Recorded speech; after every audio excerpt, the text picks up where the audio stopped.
dnešnom videu vám popíšem najlacnejší AI server na trhu, ktorý v našom cenníku nájdete pod pojmom Bronze a jeho cena začína pri 5000 eur. Tento server je postavený na báze procesora Intel i9 14900, ktorý má 24 jadier plus 8 virtuálnych jadier. A základná doska má niekoľko PCI slotov, ktoré by technicky umožňovali dať viacero grafických kariet, ale tento procesor má práve obmedzenie, že podporuje iba 20 PCI liniek.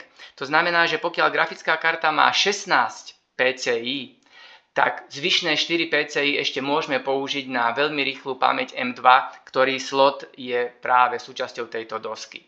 Ďalším obmedzením tejto dosky alebo tohto servera je to, že má len 4 pamäťové sloty a DDR5 pamäte pre desktopové počítače v súčasnosti sú maximálnej kapacity 32 GB, to znamená celkovo môžeme do toho umiestniť 128 GB pamäte.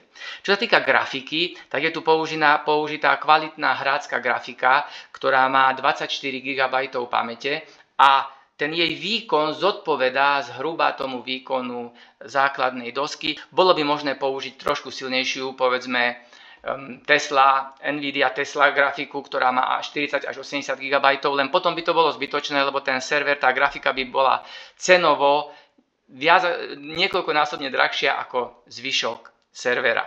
Takisto je tu potrebné použiť pomerne výkonný zdroj. My sme použili zdroj, ktorý má 1000 W.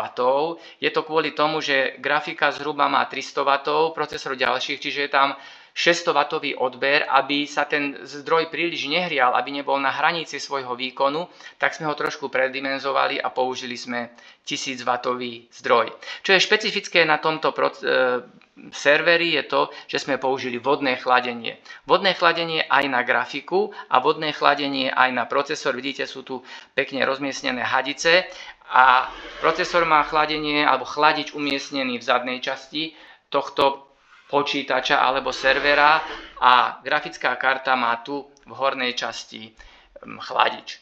Výhodou tohto servera je, že je veľmi tichý a tým pádom ho môžete mať povedzme pri nohách v kancelárii. Môžete ho umiestniť aj do veľkého tower screene, kde ale tie ventilátory môžu spôsobovať hluk a trebárs budete ho musieť umiestniť do vedľajšej kancelárie alebo niekde, kde nikto nesedí. My sme si vytlačili túto šasi pre počítač na 3D tlačiarni práve kvôli tomu, aby to bolo takéto pekné, efektívnejšie a aby sme tam mohli tie jednotlivé komponenty umiestniť do pomerne malého priestoru. Tento server, ako som spomínal, komponenty stoja zhruba 5000 eur s výnimkou vodného chladenia. Jeho poskladanie a vytvorenie vodného chladenia potom ho robí o niečo drahším. My tú cenu vždy určujeme až na základe konkrétnej požiadavky od klienta. Ak sa vám toto video páčilo, dajte nám like, prihláste sa na odber nášho kanála. My vám ukážeme aj oveľa výkonnejšie servery, ktoré si môžete urobiť za rozumné peniaze a uvidíme sa pri niektorom z ďalších videí.